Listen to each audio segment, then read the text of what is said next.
Well, it's just getting crazier and crazier in California. I did a video a while back talking about how California is going to, or they're planning to give out $5 million if everything goes through. $5 million in reparations. I think it averages out to $233,000 per person for eligible recipients. Well, now they've upped the ante to $360,000 per person. Hey, California, why don't you go all the way and give each eligible recipient $1 million? That'll teach them. Actually, if there's anybody in California that should be demanding reparations, it should be the Asians. So this is a story at Breitbart. This is by Joel B. Pollack. Came out today. It says here, California reparations now up to $360,000. State never allowed slavery. Keep that in mind. It was a free state when it entered the Union. Now, they've got a photo here of one of these activists that's got a rainbow transgender equality flag, and in the middle, it's got this fist in a circle for Black Power. California, which entered the Union in 1850 as a free state, is now considering reparations up to $360,000 per eligible recipient. It's more than 50% than the amount floated as the highest possibility last year.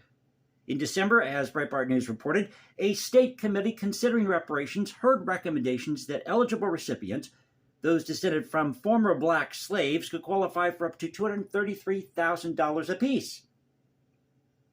Now, when I lived in Northern California, in Gold Country, one of the richest residents, we're talking going back to the 1850s, 60s, 70s, was black.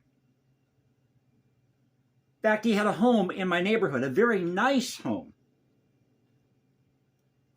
which is, I don't know how much now, but you don't pay for housing cheap in California, that's for sure. It is not clear where the money will come from, as the state has a budget deficit of roughly $25 billion. So where are they getting this number of $5 million? How the hell can they afford $5 million when they've got a deficit of $25 billion? Must be that new math. Oh, but math is racist, right? And many cities are also short of money. It is also unclear why California would pay for sins it did not commit. Hey, you Asians out there, you've got to cash in here.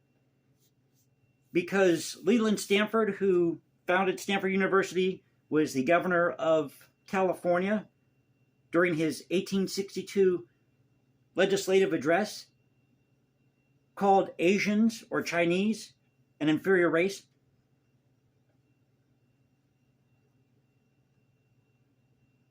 Some advocates of reparations argue that California is guilty regardless because of lingering racial equality.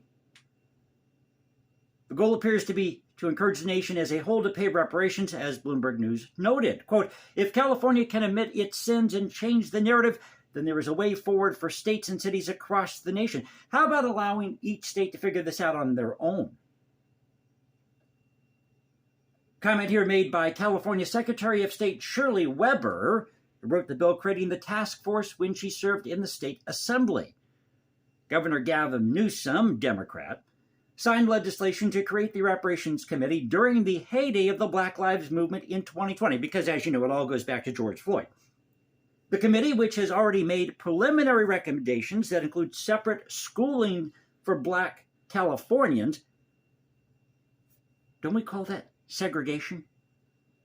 Is not demographically representative of the state and does not include a single white member. Well, why is that?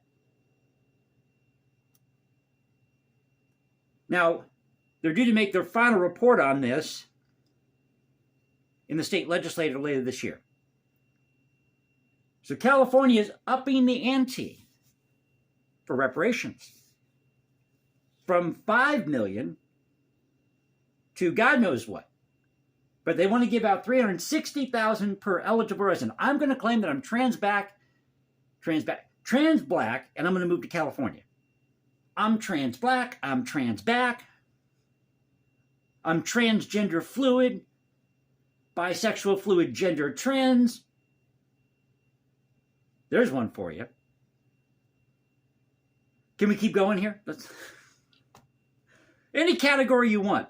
Just claim that you're a victim. Claim you're a victim, and you're good to go. Move to California, claim you're trans black, trans Asian, and cash in, baby. Cash in. So if you enjoyed the video, you know what to do. It's great to be back. Sorry I've been away for a while. But if you enjoyed the video, you know what to do. As I said, you can also follow me at Instagram, #JasonComposes, because I write music in my spare time. Or find me at Twitter, Culture Confederacy at Twitter. This is the Culture Confederacy. You know how we do it here. This is where the past crashes with the present. God bless. I'll catch you next time.